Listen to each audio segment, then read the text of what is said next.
C'est la base militaire la plus secrète au monde. Tu voulais voir la zone 51? La voilà. Mais personne ne l'a vue d'aussi près. Jusqu'à maintenant. C'est un rêve devenu réalité. Que cache le gouvernement à cet endroit? Des armes secrètes ou une technologie extraterrestre? Il voulait comprendre son fonctionnement. Qu'arrive-t-il aux gens qui s'en approchent un peu trop? On a sauté dans le camion pour se protéger. Aujourd'hui, de l'information rendue publique, des témoignages de l'intérieur et d'un ancien pilote de la CIA nous révèlent des secrets. J'ai vu une soucoupe volante. Et nous observerons la base militaire à l'aide d'équipements sophistiqués. On a des images de la zone 51 en haute définition pour la toute première fois. Voici l'enquête numéro 55101. La zone 51 exposée. It's huge.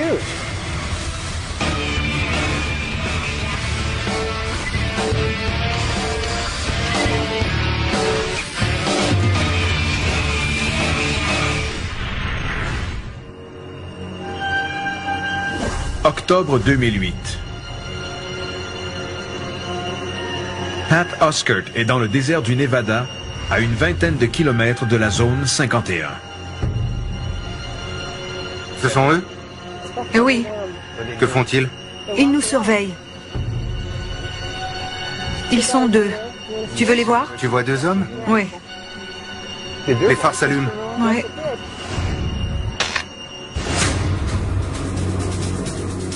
Août 1955. Dans le même désert du Nevada. D'un lac desséché et isolé, décolle un modèle d'avion jamais vu auparavant. Ce test de l'avion espion U-2 le fait entrer dans l'ère moderne des avions ultra secrets. Au cœur de cette expérience se trouve Groom Lake, aussi connu sous le nom de Zone 51. Cet endroit a été choisi par le gouvernement américain parce qu'il est pratiquement impossible de s'y rendre. La route publique la plus près se situe à 24 km. La ville la plus proche, Rachel, n'a vu le jour qu'en 1973. Et sa population dépasse rarement les 200 ou 300 habitants. Depuis plus de 30 ans, cette base isolée au milieu du désert est entourée de mystères. Des gens voient régulièrement des lumières étranges au-dessus de la base et les radars captent des objets ultra rapides qui se déplacent dans les environs. Mais tout est tenu secret. Jusqu'en 1989, où tout a basculé. The time where I entered the hangar, I witnessed recovered alien spacecraft that the Department of Naval Intelligence in the United States was back engineering. L'atomicien du gouvernement américain Bob Lazar déclare publiquement qu'il a désassemblé un vaisseau extraterrestre dans la zone 51. Du coup, les témoignages affluent sur des présumés ovnis qui survoleraient Groom Lake.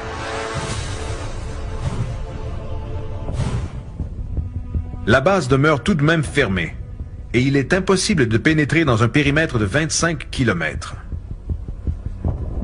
Personne ne peut voir ces installations et ceux qui s'y aventurent sont chassés, font face à des arrestations et sont prévenus que la force mortelle est permise envers les intrus. Aujourd'hui, que peut-on voir avec l'aide de caméras à haute définition? Nous sommes à quelques kilomètres à peine du cœur de la zone 51. C'est une mini-société avec son propre personnel et ses propres ressources. Ils ont des programmes secrets et des véhicules que nous ne connaissons pas encore. Aujourd'hui encore, le gouvernement américain refuse de confirmer officiellement l'existence d'une base appelée Zone 51, et encore moins ses tests sur des vaisseaux extraterrestres.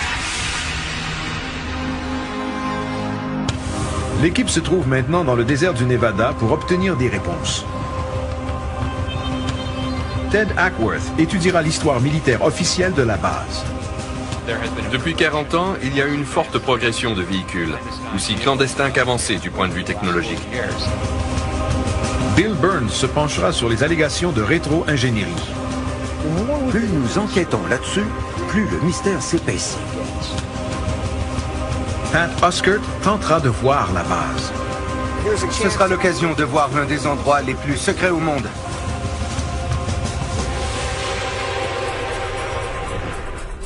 La zone 51 tient son nom des cartes géographiques datant des années 1950. Elle montre une région d'essai dans le Nevada, divisée de manière complexe. Chaque cadran est numéroté et le terrain qui entoure Groom Lake porte le numéro 51. Peu de détails significatifs existent sur cet endroit historique. Et très peu de gens savent ce qu'il s'y passe.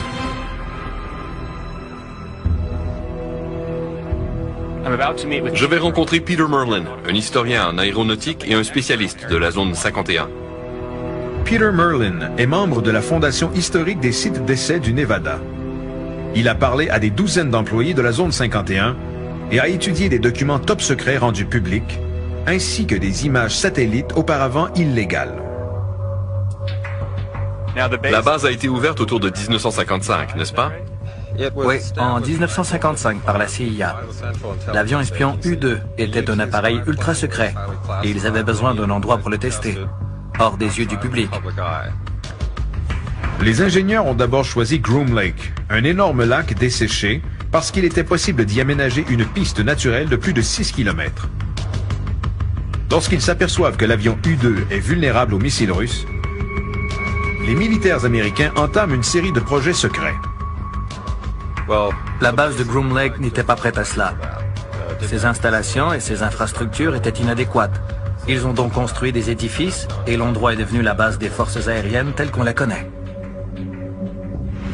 Dans les années 1960, la base devient le point zéro du développement et des essais de toutes sortes d'appareils militaires secrets, dont le RB-69A, le F-117 et le B-2. Sur quoi travaille-t-il présentement? Il y a plusieurs tests d'appareils sans équipage. L'armée de l'air pousse énormément dans cette direction. Assister aux essais de la zone 51 est impossible. Mais c'est précisément ce que Pat tentera de faire.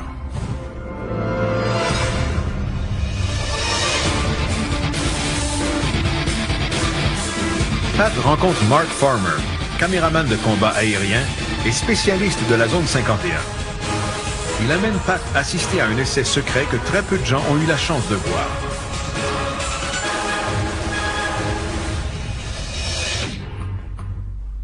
Nous sommes à une trentaine de kilomètres de la zone 51. Cet endroit est contaminé au plutonium parce qu'ils ont fait exploser des armes nucléaires ici. Nous marchons sur du plutonium? Il y en a partout. Génial. Selon Mark Farmer, le dernier test d'armement a eu lieu il y a plusieurs années. Mais l'endroit est devenu idéal pour observer les vols d'essai. J'entends quelque chose. Un avion? Au loin, un F-15 survole la zone 51.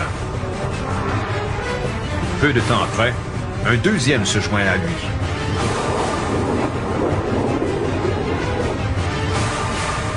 Les militaires ont probablement été avisés de la présence des deux hommes. Ils nous surveillent? Électroniquement, oui. Un nombre inconnu d'appareils vidéo et audio sont dissimulés dans le désert environnant. Comment nous surveillent-ils? Leur service technique a tout un réseau de soutien électronique qui absorbe les émanations électromagnétiques en tout temps. Et nous avons sur nous des micros sans fil, des téléphones cellulaires et des émetteurs-récepteurs. Alors il est très facile pour eux de nous détecter. Les F-15 passent à quelques reprises et disparaissent. Aucune autre activité n'est observée par la suite. Les militaires étant au courant de leur présence, Mark et Pat comprennent rapidement qu'il ne se passera plus rien. Leurs activités doivent demeurer secrètes, alors nous ne verrons plus rien. Personne ne sait cela plus que Bob Lazar, qui s'est effacé après avoir été ridiculisé pendant des années. Le premier homme qui a publié l'histoire, George Knapp, est toujours à la poursuite de la vérité. George travaille pour KLAS Television, une chaîne affiliée à CBS à Las Vegas, au Nevada. George Knapp a publié l'histoire de Bob Lazar sur la zone 51. Dans le rapport de George Knapp en novembre 1989, Bob Lazar dit avoir désassemblé une soucoupe volante extraterrestre dans un complexe de la zone 51 appelé la section S4. Toutefois, les preuves que Bob Lazar ait effectivement travaillé à la section S4 et au laboratoire national de Los Alamos juste avant d'être transféré à la zone 51 sont introuvables. Il clame que son identité a été effacée et plusieurs le qualifient de menteur. Mais George Knapp a trouvé un renseignement troublant dans les archives du laboratoire de Los Alamos. J'ai appelé au laboratoire et ils m'ont dit de ne pas avoir son nom dans leur dossier. Mais j'ai ensuite trouvé un annuaire du laboratoire avec son nom à l'intérieur. Je les ai rappelés et ils ont continué à nier. Le gouvernement tente-t-il de cacher que Lazar a travaillé à la zone 51? J'ai ensuite trouvé un article du journal Los Alamos et on le voit sur la première page avec une main posée sur son dragster et il est présenté comme un physicien. Je suis retourné au laboratoire avec l'article et il n'y est toujours. Je sais qu'il a travaillé là non seulement à cause de l'article du journal et de l'annuaire, mais aussi parce que 4 ou 5 employés du laboratoire m'ont confirmé qu'il y a travaillé sur des projets ultra secrets. Selon George Knapp, ce sont des preuves irréfutables que Bob Lazar a bel et bien travaillé au laboratoire de Los Alamos. Mais un renseignement bizarre le laisse perplexe.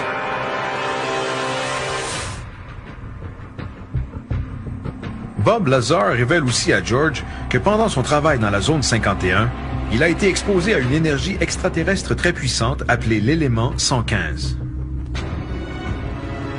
Il a dit que cette énergie venait d'une autre planète ou d'un autre système solaire et qu'il voulait comprendre son fonctionnement. Bob Lazar dit que l'élément 115 sert à alimenter les soucoupes volantes. L'important, c'était de savoir s'il avait ou non été à l'emploi du laboratoire Los Alamos, parce que s'il y a travaillé sur des projets secrets des points de vue technologiques et scientifiques, il est davantage possible qu'il ait ensuite travaillé dans la zone 51. Croyez-vous, Bob Lazar? Oui. Un ancien pilote de la CIA s'apprête à confirmer l'histoire de Bob Lazar et à révéler de l'information choc à son tour. Just a few minutes ago, we saw one of the government extraterrestrial UFOs.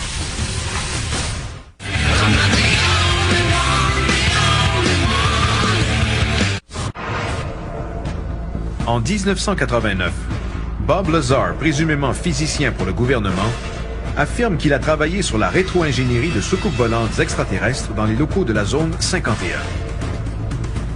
Il clame également que ces soucoupes volantes sont propulsées par une source extraterrestre étrange appelée élément 115.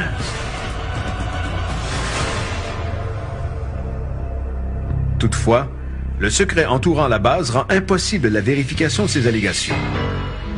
Des forces élites secrètes empêchent les curieux d'en savoir davantage.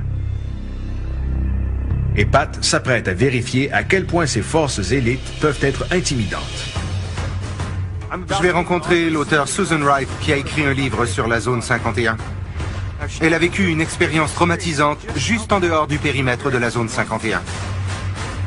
Pat et Susan roulent d'abord à environ 200 km au nord de Las Vegas et se retrouvent ensuite à l'intersection de l'autoroute 375 et un chemin non pavé qui mène directement à la base de Groom Lake. Quelle est cette route?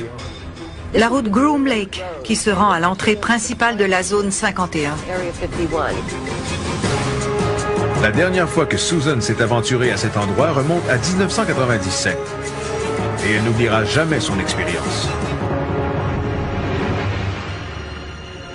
Les militaires contrôlent toute la région et tentent d'effrayer les gens pour les chasser. Qu'as-tu vécu ici?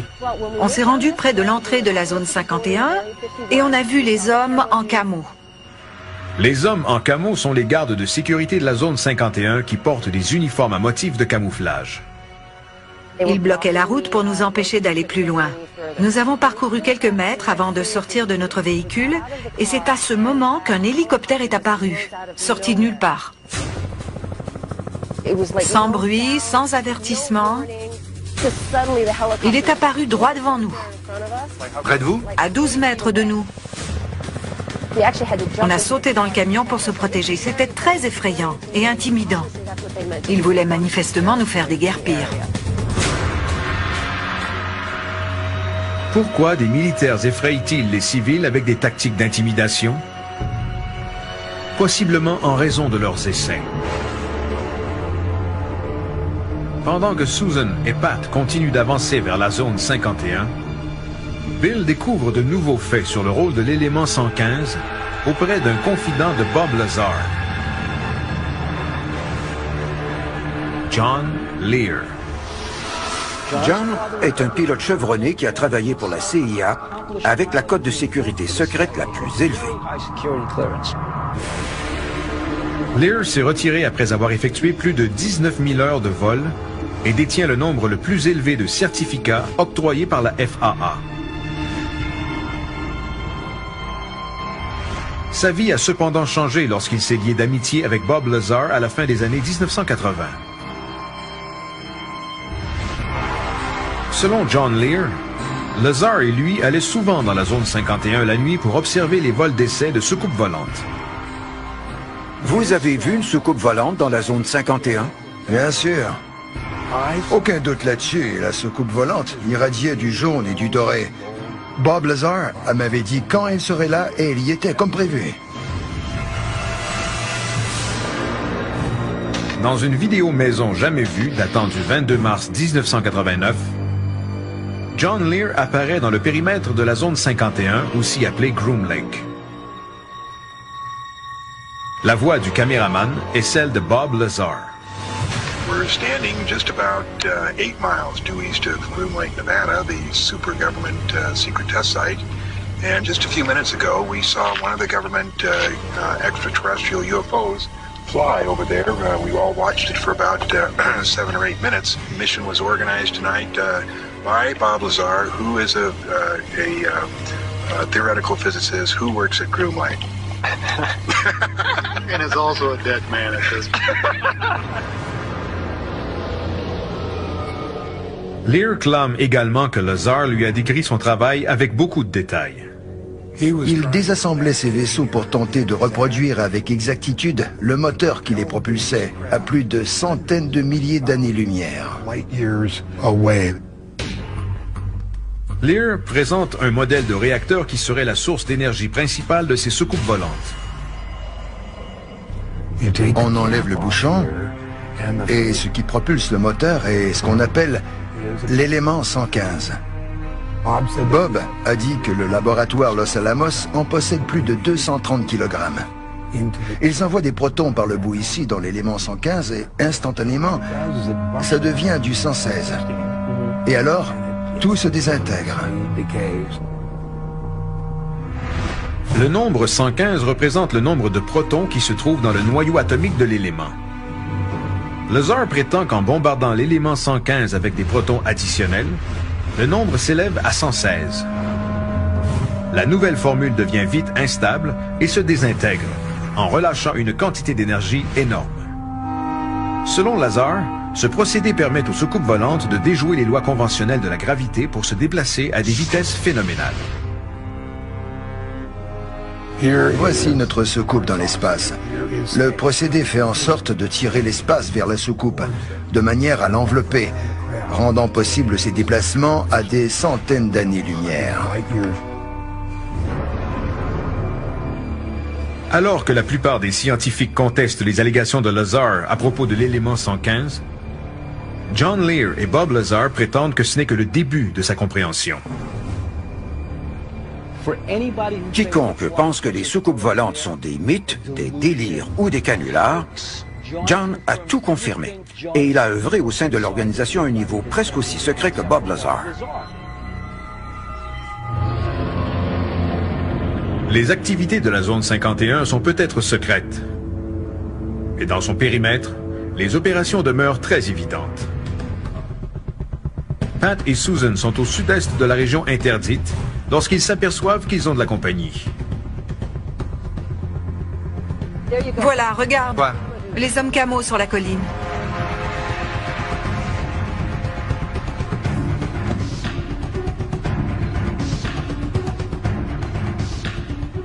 Ce sont eux? Oui. Que font-ils? Ils nous surveillent. Ils sont 2. Tu veux les voir? Tu vois 2 hommes? Oui. Les phares s'allument. Oui. Je me demandais s'il y avait quelqu'un et ils m'ont répondu en allumant les phares. Au loin, les unités de surveillance les épient à l'aide de leur équipement audio et vidéo. Il y a des capteurs ici et là-bas. Ils nous surveillent de près.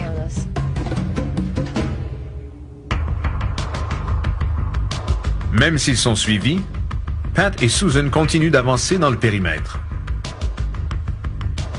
Ils ont mis un nouveau panneau par-dessus l'ancien qui disait « Les intrus seront éliminés ». Vraiment. C'était un peu intense, alors ils l'ont changé. Voyons ça. Avertissement, base de l'armée de l'air où il est illégal de pénétrer sans la permission du commandement. Tout le personnel et les objets sous son contrôle peuvent être fouillés. Wow.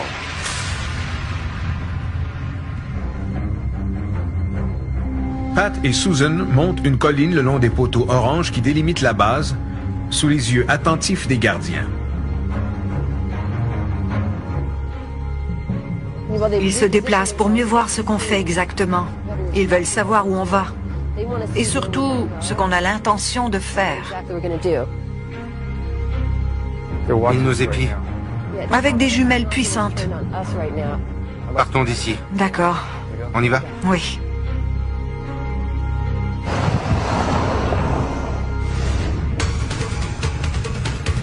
Après avoir été témoin de la haute surveillance, Pat tente une nouvelle approche. Une escalade difficile d'un rocher escarpé de 2400 mètres qui dévoilera enfin la zone 51. On a des images de la zone 51 en haute définition pour la toute première fois. Pendant des années, les secrets de la zone 51 ont mystifié autant les ovnistes que les chercheurs militaires. Sur des images satellites publiques, les détails sont flous. Nous voyons plusieurs routes et pistes, de nombreux gros édifices et d'autres structures non identifiées. Ces images ne disent rien sur les opérations réelles de la base.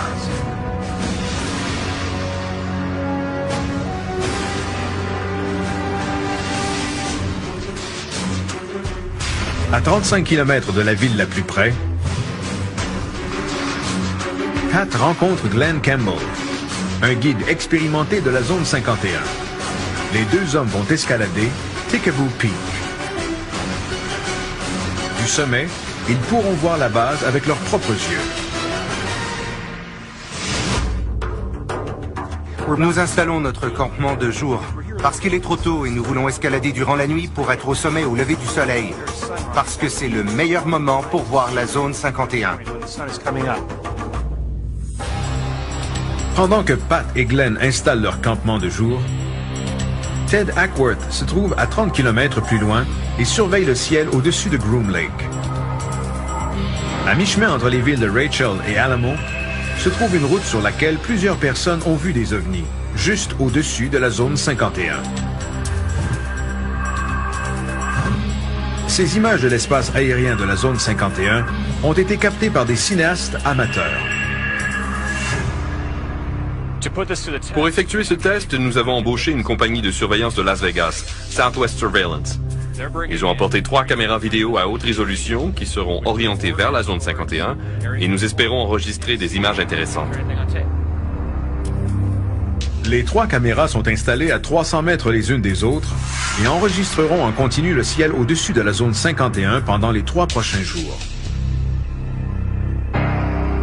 S'il y a des activités aériennes étranges au-dessus de la base, la nuit ou le jour, les caméras vont les enregistrer. La nuit tombe et Pat et Glenn se préparent pour la longue randonnée qui les attend jusqu'au sommet de Tickaboo Peak. Tickaboo Peak est à une distance de 41 km de la zone 51 et est le seul endroit légal d'où ils peuvent regarder la base. On a parcouru 35 km de route non pavée pour arriver ici. Et on doit maintenant escalader cette montagne escarpée pour se rendre au sommet. Ce que les gens ne font pas tous les jours.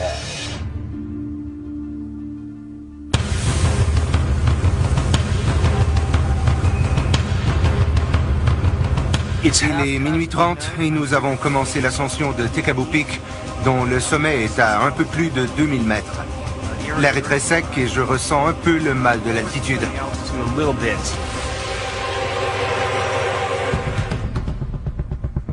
La distance à parcourir n'est que d'1,5 km, mais le terrain est très escarpé et exigeant sur une distance d'environ 300 mètres. Pat et Glenn doivent souvent ramper sur les mains et les genoux sur une terre rocailleuse et sablonneuse. Nous escaladons depuis un bon moment et l'inclinaison de la pente rend la tâche parfois très difficile. Ceux qui veulent tenter l'expérience doivent être expérimentés et non des débutants. On pourrait facilement laisser sa peau ici.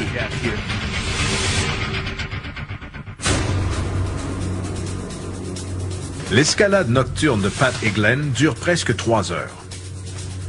On y est? On y sera de l'autre côté de cette crête. De l'autre côté de la crête, ils aperçoivent enfin la base militaire la plus secrète au monde.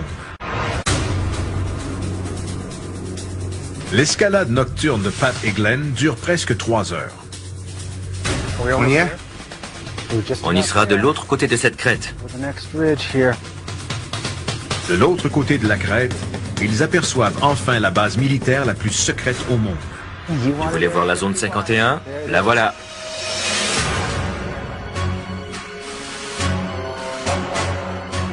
Bon sang.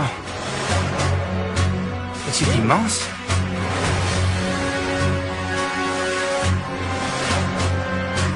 « 40 km les séparent toujours de la base. Mais l'air sec du désert du Nevada fait en sorte que la vue est très claire.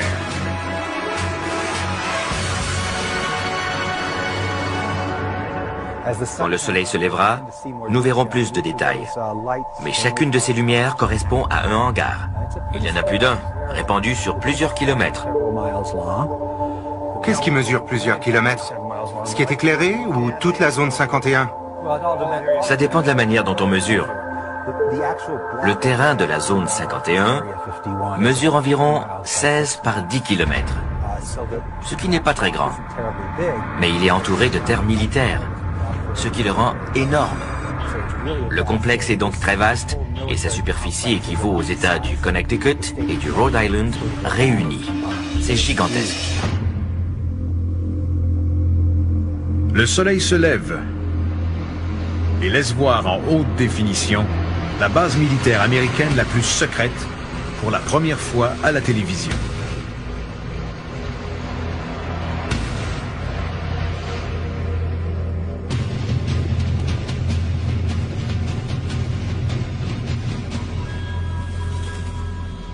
Pat observe la base et voit un autre mystère. Des avions non identifiés. Selon les rumeurs, ces avions transporteraient le personnel dans la zone 51 pour effectuer leur travail qui demeure inconnu. Un avion arrive. Avec une ligne rouge sur le côté? Oui, un avion blanc avec une ligne rouge. Il emmène les employés sur la base. Le personnel se rend à l'aéroport de Las Vegas et est transporté ici sur ces avions 737. Il y a des horaires précis et le matin, un avion arrive toutes les 30 minutes.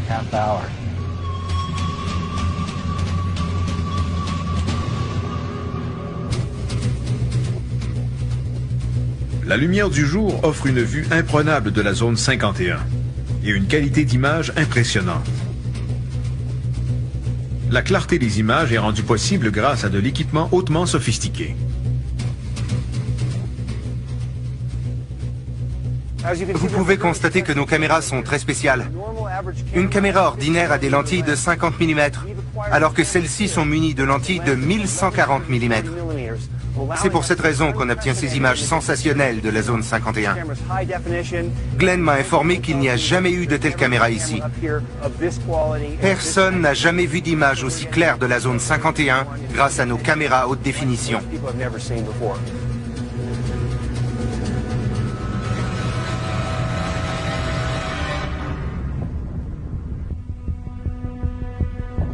Une caméra révèle une piste géante et une série de bâtiments qui représentent le cœur de la zone 51. Ces hangars un peu à l'écart, ainsi que les édifices à bureaux et les petites bandes d'atterrissage au beau milieu du désert du Nevada, demeurent toutefois des énigmes. Le plus gros mystère de tous est cet énorme hangar qui a été construit très récemment. Je n'ai plus d'adjectifs. Je peux dire génial, fantastique, incroyable, mais je ne trouve pas le mot juste pour décrire cette expérience. Pour un enquêteur en ovni, voir cet endroit est un rêve devenu réalité.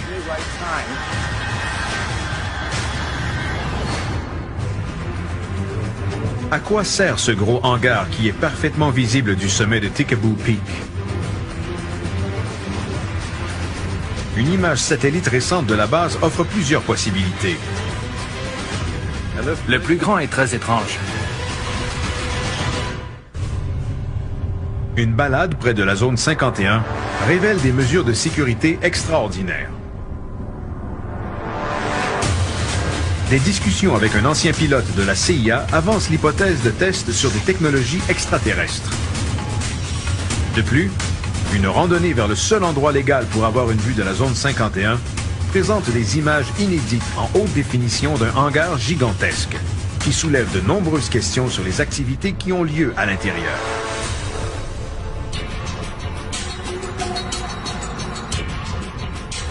Ted regarde l'image satellite la plus récente de la base avec l'historien en aéronautique Peter Merlin. Voici l'image satellite la plus récente de la zone 51. De grande qualité. Aujourd'hui, la zone 51 compte 24 hangars, 4 pistes d'atterrissage, de nombreux dortoirs, une tour radar et même un bâtiment à l'épreuve des explosions. Mais au début, la base était de moindre envergure. Voici la base dans les années 1950, alors qu'elle était appelée la piste Waterdam. C'était simplement une piste d'atterrissage en asphalte d'1,5 km, des petits hangars, quelques entrepôts et des roulottes pour héberger du personnel sous des conditions plutôt rudimentaires. La base reste modeste pendant 25 ans et par la suite, son développement explose. Dans les années 1980, les changements ont été drastiques. On voit un entrepôt à munitions et la piste a été allongée d'1,5 km. Ils ont également ajouté une voie de circulation. Ces changements ont eu lieu juste avant la sortie publique de Bob Lazar, qui affirmait que le gouvernement testait des appareils secrets en se basant sur la technologie extraterrestre. Aujourd'hui, les images satellites les plus récentes montrent ce que Pat a vu au sommet de Tikaboo Peak. Il y a plusieurs nouveaux hangars dans la partie sud. Et on se demande pourquoi ils avaient besoin d'un hangar supplémentaire, parce qu'ils en avaient déjà 23. Les autres sont peut-être tous vides, mais quoi qu'il en soit, le plus grand est très étrange. Pourquoi un hangar aussi grand? Lors d'enquêtes précédentes, la taille et la forme des ovnis variaient selon les témoignages. Mais un seul format d'ovni correspond à la description de ce hangar. Les triangles géants.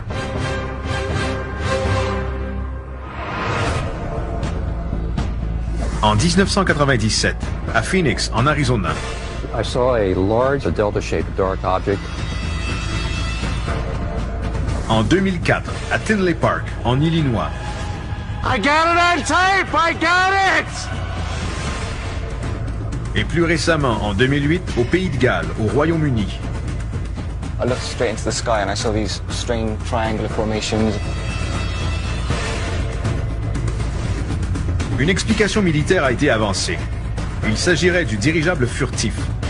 Mais le gouvernement nie son existence alors que plusieurs spécialistes se demandent comment il pourrait être caché du public. La désinformation est une méthode de garder certains programmes secrets qui ne sont peut-être jamais révélés. Les enquêteurs ont peut-être trouvé la réponse dans ces images exclusives de la zone 51.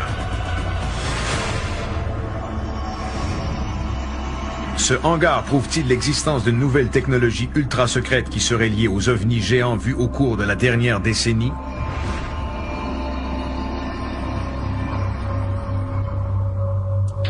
Le seul moyen d'obtenir la réponse est de parler aux employés de la zone 51. Comme l'a mentionné Glenn Campbell, la majorité du personnel de la zone 51 est transporté en avion anonyme blanc avec une rayure rouge sur le côté. Les recherches de Glenn et d'autres enquêteurs ont révélé que ces avions sont appelés Janet et qu'ils partent quotidiennement de l'aéroport international McCarran à Las Vegas. Pat et Glenn tenteront de suivre un de ces vols Janet à partir du décollage. De leur côté, Bill et Mark Farmer observeront les vols Janet du 18e étage de l'hôtel Tropicana, un des seuls endroits à Las Vegas qui offre une vue sur le terminal Janet. Mark établira le nombre de vols Janet et ensuite, nous irons consulter la base de données de la FAA pour tenter de savoir à qui ces avions appartiennent. Autour de l'aéroport international McCarran, Pat et Glenn cherchent un autre endroit pour observer les avions. Pourquoi le nom Janet? C'est probablement un acronyme pour Joint Army Navy Transport. Mais personne ne sait vraiment ce que Janet veut dire. Ce n'est qu'une hypothèse. Ces enregistrements de la tour de l'aéroport confirment l'appellation officielle de Janet. Las Vegas Touch, Janet 721. Touch, Janet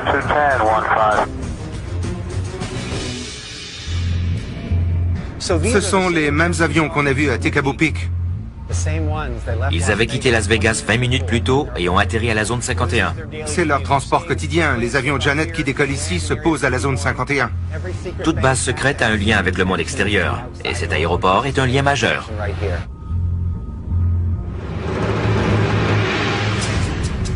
À l'hôtel, Bill et Mark observent les départs des vols Janet et notent les numéros sur les queues des avions. Celui qui décolle a le numéro November 5177 Charlie.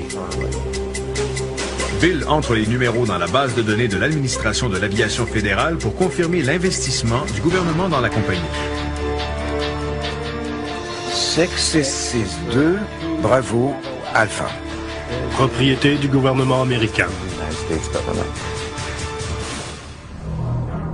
Qu'est-ce que ça veut dire? Si on regarde rapidement, on voit des avions décoller et rien de spécial à signaler. Si on observe de plus près, on remarque des barbelés, des postes de garde et aucune inscription sur les bâtiments. Ça veut dire que tout est caché.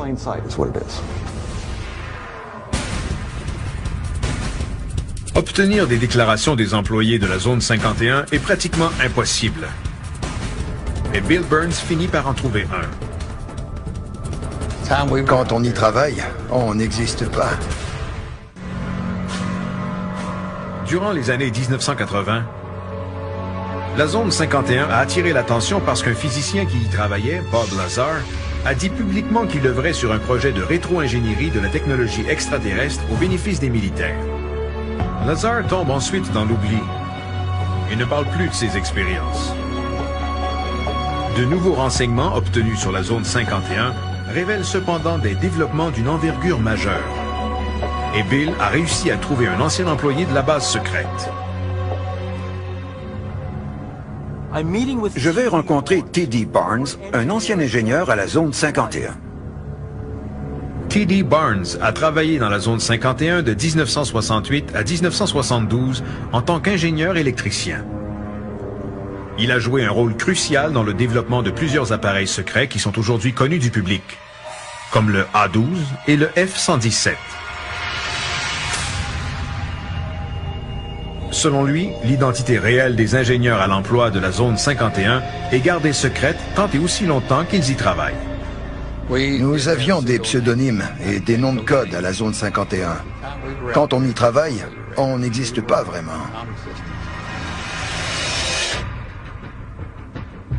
La description de T.D. Barnes pourrait valider les allégations de Bob Lazar qui n'a jamais pu prouver qu'il était effectivement un employé de la zone 51.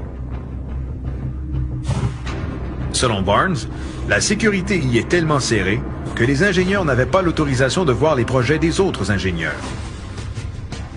Parfois, ils devaient sortir quelque chose à l'extérieur et nous envoyaient dans une grande salle où ils fermaient des rideaux noirs et nous restions assis là pendant 2 ou 3 heures. Si des technologies étranges étaient testées, il fallait faire partie du programme pour y assister.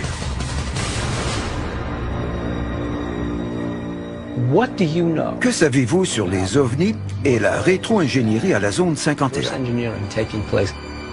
Nous n'étions pas au courant, mais ça ne veut pas dire que ce n'est pas arrivé. C'est tout de même possible qu'ils aient mené des projets de rétro-ingénierie sans que vous le sachiez. Oui, mais là-bas, tout est possible. La possibilité existe. Ils ont pu faire voler des vaisseaux extraterrestres à la base. Les employés étaient regroupés dans la grande salle avec les rideaux tirés pour ne rien voir. Ça démontre à quel point les activités étaient secrètes dans la zone 51. Les allégations de Bob Lazar sur les vols d'essais d'OVNI sont-ils vraies? Près de la zone 51, les 3 caméras de surveillance à haute résolution que Ted a installées ont capté des images de phénomènes aériens inexpliqués. Les caméras ont enregistré en continu pendant 3 jours. Ted et l'analyste d'images Terrence Mason examinent maintenant les films de plus près. Le premier soir, à 22h39, cette lumière étrange est apparue dans le ciel au-dessus de la zone 51 pour disparaître rapidement derrière les montagnes. C'est trop éclatant pour être un éclair. Je dirais plutôt qu'il s'agit d'un système de propulsion ou d'un avion à réaction. Peut-on superposer une image de jour et cette image de nuit avec les mêmes montagnes? Terrence combine les 2 images et est étonné du résultat. En superposant les 2 images, on peut voir que l'objet s'approche de l'horizon juste avant de s'éteindre. Mais il est encore assez loin du sommet des montagnes. Il s'éteint donc avant de tomber derrière les montagnes. L'objet inconnu semble s'éteindre graduellement. Sa trajectoire le mène à la piste d'approche de la piste principale de la zone 51. Voyons si on peut évaluer sa vitesse. Ted se sert de la distance connue entre la caméra et la zone 51, c'est-à-dire 24 km, ainsi que la hauteur et la distance des montagnes, afin d'évaluer la vitesse de l'objet. À quelle distance se trouve l'objet par rapport aux montagnes devant? Environ 2 fois la hauteur des montagnes à partir du sol. S'il s'approche de la zone 51, il parcourt environ 3000 mètres en 2,2 secondes. Ce qui veut dire 5800 km à l'heure. C'est rapide. C'est rapide. 5800 km à l'heure est une vitesse qui dépasse tous nos appareils. Si l'objet est encore plus éloigné, disons à 30 ou 50 km plus loin que notre estimation, sa vitesse n'a d'égal que celle d'une météorite. Selon mon expérience, ces images ne correspondent pas à une météorite, parce qu'il est trop lent. Une météorite ou une étoile filante n'aurait laissé qu'une trace blanche sur l'image. Le seul appareil inventé par l'homme qui atteignait cette vitesse est le X-15, qui brisait le mur du son à 7200 km à l'heure. Mais le dernier vol de cet avion a eu lieu le 24 octobre 1968. Aucun autre appareil connu du public n'a jamais volé aussi rapidement depuis cette époque. C'est embêtant. Et le mystère demeure complet. Un objet s'est dirigé vers la zone 51 à haute vitesse et on ignore de quoi il s'agit.